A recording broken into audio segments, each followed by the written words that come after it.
High guys, यो चाहिँ मेरो आज एनिभर्सरीको सरप्राइज गिफ्ट आएको अनि यो चाहिँ मेरो प्यारो बहिनी मेरो मुसोले मलाई पठाएको एनिभर्सरीको गिफ्ट। अनि अब यो खोलौँ है त के रहेछ। यो चाहिँ अहिले एकछिनमा खोलौँला, यो के छ थाहा छैन। अनि यो चाहिँ केक हो जुन चाहिँ यति क्युट छ, यति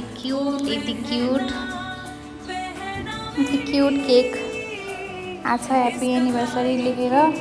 खासमा चाहिँ उसले अलि अर्कै नै भनेको अरे बनाउनलाई, तर यो अब हतार भएर होला अनि यस्तो बनाइदिएको रहेछ नि, केही छैन।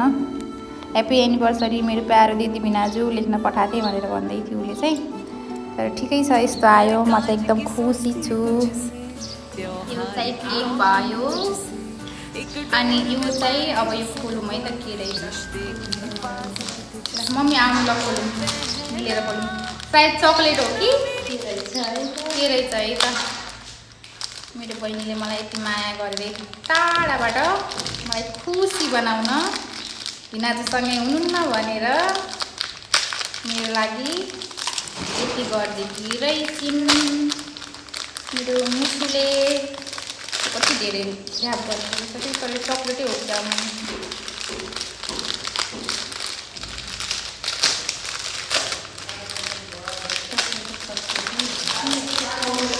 चक्लेटै हो कि के हो यो। अब उनीहरूलाई ऱ्याप गर्न कति टाइम लागेको होला, मलाई चाहिँ खोल्न यहाँ टाइम लागेन। तर के पो यस्तो मम्मी ए डेरी मिल्क नै रहेछ यो त।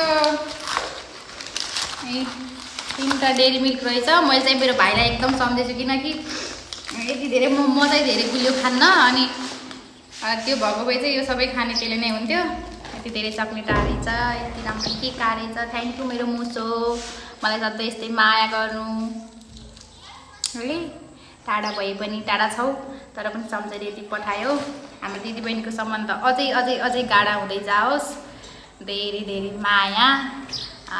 तिमी चाहिँ मेरो मम्मीले मेरो लागि दिएको पहिलो उपहार, जुन चाहिँ मेरो लागि एकदमै अमूल्य छौ र अमूल्य सधैँ रहिरहनेछौ। त्यही हो, धेरै धेरै थ्याङ्क यू। मेरो मम्मीलाई पनि थ्याङ्क यू, यति माया गर्ने मेरो बहिनी मेरो लागि ल्याइदिनु भयो म पछि, जुन कारणले चाहिँ पहिला चाहिँ त्यस्तो सोच लाग्दैन। अब जति झन् टाढा टाढा हुँदै गइयो, अब त्यसपछि चाहिँ झन् अझ धेरै माया लाग्दो रहेछ, माया बढ्दै जाँदो रहेछ दिन प्रतिदिन। अनि एकदम माया लाग्छ आजभोलि। अब कहिले भेट होला, कहिले के होला। हाम्रो दिनमा लगभग 3-4 पटकै कुरा हुन्छ।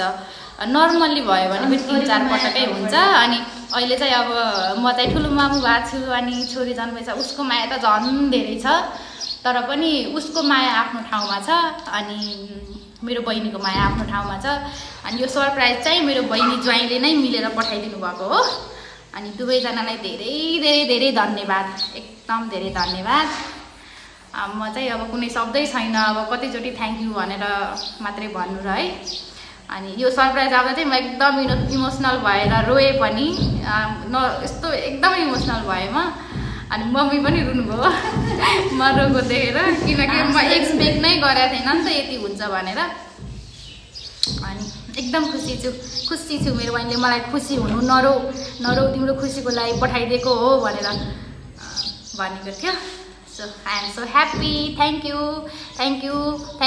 यू सो मच मेरो मुसो, मेरो माया, मेरो सबै थोक, मेरो मायाको डल्लो धेरै धेरै धन्यवाद यसको लागि। ल एउटा तिम्रो लागि, एउटा भाइको लागि, एउटा मेरो लागि हो। मम्मीले चाहिँ यो खान्छ तर म यो अब यो सबै म एक्लै खान्छु, भाइ पनि छैन। अनि यो केक चाहिँ बाबा आउनुहुन्छ साँझ, बाबा आएपछि सबै मिलेर केक काट्छौँ अनि तिमीलाई पनि कल गर्छौँ। अनि माथि भाइ बहिनीलाई सबै बोलाएर फ्यामिली भएर केक कट गर्छौँ। अनि तेरो भिनाजुलाई पनि पठाइदिन्छु, फोन कलमा भएर सबैजना मिलेर काटौँ न। Thank you, I love you.